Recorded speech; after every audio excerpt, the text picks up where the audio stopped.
વધુ એક સમાચાર અમરેલીથી મળી રહ્યા છે, તેની પર પણ નજર કરી લઈશું। આ સમાચાર અમરેલીથી ભાજપ શાસિત નગરપાલિકામાં ભડકો થયો હોવાના સમાચાર। ભાજપના જ સભ્યોમાં ભારે અસંતોષ જોવા મળી રહ્યો છે।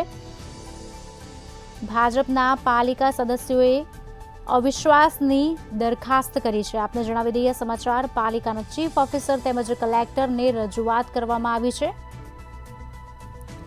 અમરેલી નગરપાલિકામાં ભાજપના બે જૂથ સામ સામે આવી ગયા છે।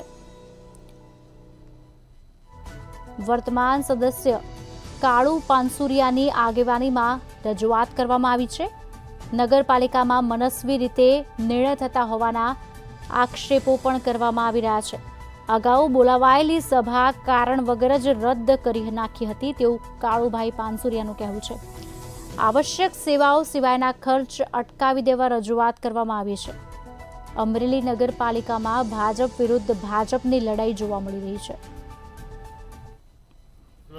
ગત નગરપાલિકાનું બોર્ડ જે 17/10 બોલાવેલું હતું તે એક દિવસ અગાઉ કોઈ કારણ આપ્યા વગર બે ગેરબંધારણીય રીતે મુલતવી રાખવામાં આવ્યું હતું, જેથી કરીને એને ખ્યાલ હતો કે બોર્ડ લઘુમતીમાં છે, સભ્યોનો વિરોધ હતો।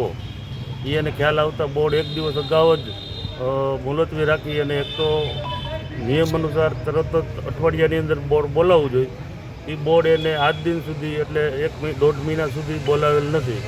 તો વગર ફક્ત કારોબારીની સંબંધથી પોતપોતાની રીતે મનસ્વી રીતે જે વહીવટ ચાલુ છે એ અમારા સભ્યોનો તમામ સભ્યોનો વિરોધ છે।